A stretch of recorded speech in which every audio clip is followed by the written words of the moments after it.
Scale with Freedom podcast! Oh my God! Bienvenue en 2025!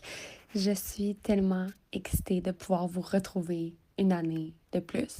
Ok, quand je pense là, 2025, c'est... Tu sais, j'ai le podcast depuis 2022, ok? En 2022, quand je l'ai lancé, pendant que je partais en Europe, ça s'appelait le podcast L'Éventail. Puis ce podcast-là, c'était vraiment un podcast où est-ce que, ben c'est ça, c'était un éventail de sujets. Je parlais de médecine alternative, je parlais de développement personnel, je parlais aussi d'entrepreneuriat, mais pas assez à mon goût. Et il faut dire que je me cherchais quand même, ok, à cette époque-là, je savais pas trop où est-ce que je voulais m'aligner.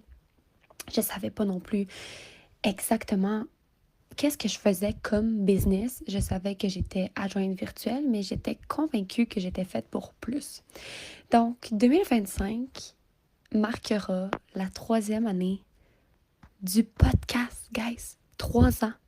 3 ans, plus de 60 épisodes sur une panoplie de sujets qui peuvent vraiment changer ta vie, qui peuvent vraiment changer ta perspective des choses. Puis, je veux vous souhaiter la bienvenue en 2025. Je veux vous souhaiter tellement de choses. Donc, je vais vraiment venir prendre le temps, en ce moment même, de me déposer avec vous. Fait que je vais prendre une grande respiration. Je t'invite à faire de même, en fait. Que 2025, j'ai les yeux fermés aussi, fait que je pense que je vais canaliser un peu. Mais que 2025 soit cette année où toutes les choses que tu désires, que tu as mis sur ton vision board depuis tant d'années, tant de mois, tant de semaines, que toutes les choses qui sont présentes dans ton cœur, tes désirs, tes besoins, soient répondus. Que l'amour pilote ton bateau, que l'amour dirige ton bateau. Que l'amour guide chacune de tes décisions. L'amour pour toi. Que ta foi en Dieu, que ta foi, que tout ce qui est plus grand que toi, peu importe comment tu l'appelles. Moi, en 2024, c'est vraiment venu se clarifier. Pour moi, ce qui est plus grand que moi, c'est vraiment Dieu. Le nombre de conversations que j'ai eues avec lui. Le nombre de fois où je l'aperçois, que ce soit à travers un arbre, à travers des synchronicités complètement folles, à travers des intuitions qui viennent pas du cœur, mais qui viennent plus de la couronne. C'est le chakra de la couronne. Mais que ta foi soit vraiment expandue, qu'elle s'expande, qu'elle s'expande. Que tu aies les confirmations, que tout ce que tu as toujours voulu, que toutes tes prières soient exaucées, vraiment. Et que tu aies les confirmations qu'elles ont été exaucées. Que le succès touche ta peau. Que tu te sentes wealthy. Et wealthy ne veut pas dire un chiffre dans ton compte. Être wealthy, c'est un état d'esprit, c'est une façon de vivre ta vie, c'est une façon d'être intentionnel. Que tu sois intentionnel en 2025.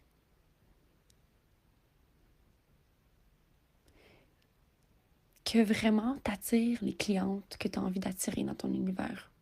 Que tu oses prendre action, que tu oses être bold, que tu oses être audacieuse, courageuse, que tu fasses les choses qui te font peur pour enfin laisser ces peurs-là derrière toi. Que 2025 soit vraiment l'année où est-ce que tu te dis, hey, en 2025, là, moi, là, j'ai affronté telle peur. Puis maintenant, j'ai plus peur de ça pantoute. Plus du tout, aucune peur par rapport à ça.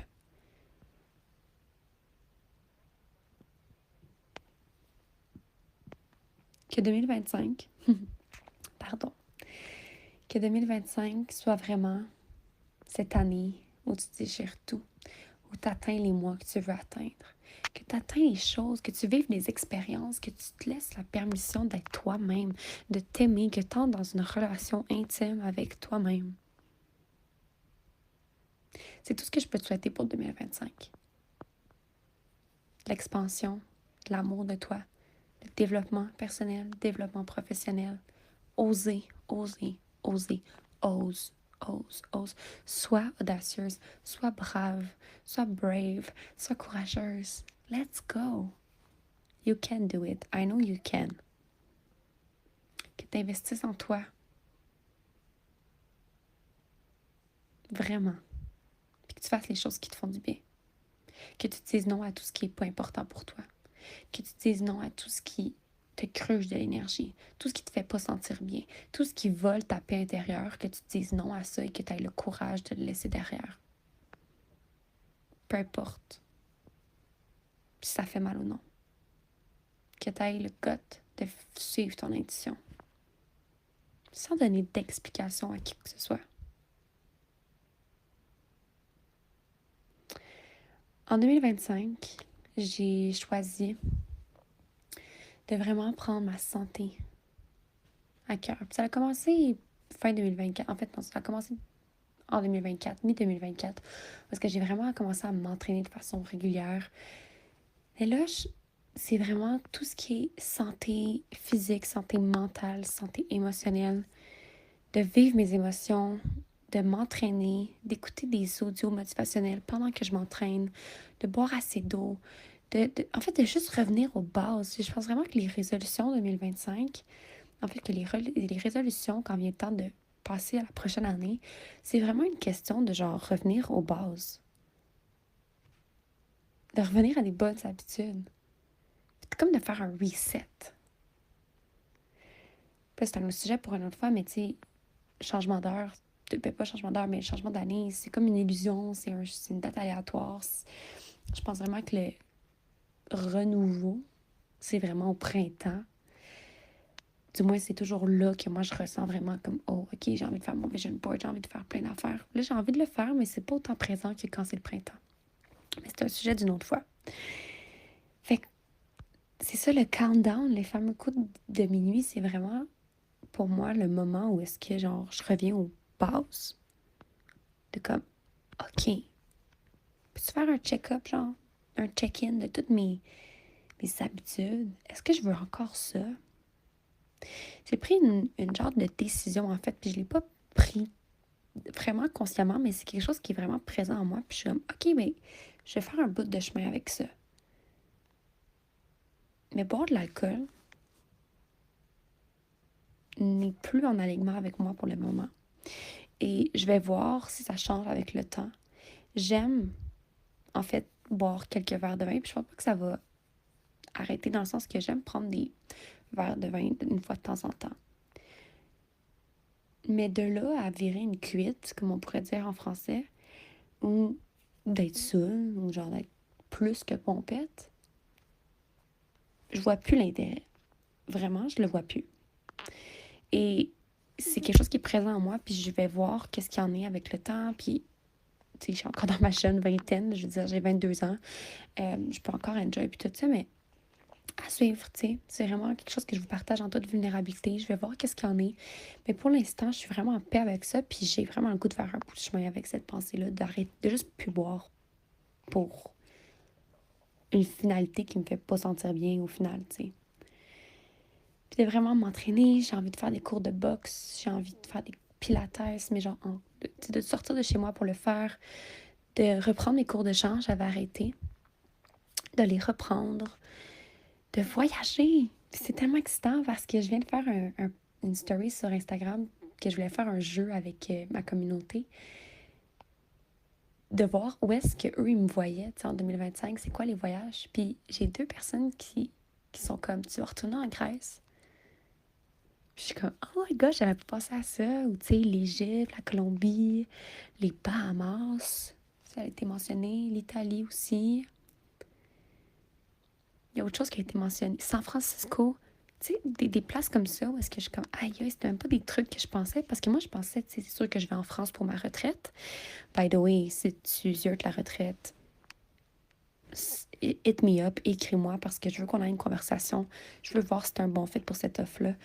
C'est capoté, OK? Ce qu'on va faire là-bas, vous êtes même pas prête. Anyway, c'est pas le sujet du podcast, mais c'est sûr que je vais en France, mais je pense beaucoup aller à New York et c'est sûr qu'à la fin du mois de novembre, je retourne en Floride pour Freedom Queen Live 2025.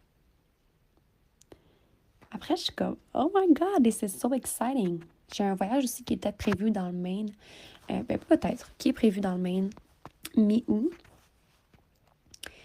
Et je suis comme, oh my God, mais c'est tellement excitant parce que j'ai envie d'expérimenter des endroits que j'ai jamais expérimentés auparavant. Ou que j'ai expérimenté, mais avec quelqu'un. Là, j'aimerais le faire seul, probablement.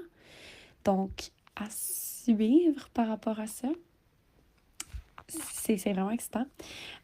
Autre chose que je veux faire en 2025, je veux vraiment lire. Dans les derniers temps, j'ai tellement été overwhelmed par plusieurs choses. Du moins, j'ai pas été. Pour moi, être overwhelmed, c'est une illusion, mais je me suis sentie overwhelmed à plusieurs reprises. Et j'ai juste senti aussi que j'avais pas l'espace pour lire. Pourtant, lire, c'est tellement important pour moi, puis c'est comme, ça prend un 1er janvier pour reprendre la décision que non, lire, c'est important pour moi, puis que je vais recommencer. Là, je m'apprête à terminer l'épisode de podcast, mais je m'apprête à lire Happy Pocket Full of Money. Happy Pocket Full of Money de David Cameron Gigandi, I guess, je sais pas trop. Fait que je vais lire ça. Je vous donnerai des nouvelles parce que dans le podcast, j'aimerais bien aussi faire des petits reviews de livres. Mais ouais. Dans cet épisode de podcast-là, je vais te laisser la chance de déposer un commentaire. Puis j'aimerais ça que tu prennes le temps de me dire c'est quoi tes intentions pour 2025? C'est quoi les résolutions que tu prends? C'est quoi la décision que tu prends? Si tu fais des voyages, let me know quel voyage que tu as l'intention de faire. Puis sur ce, on se revoit dans un prochain épisode. Bisous!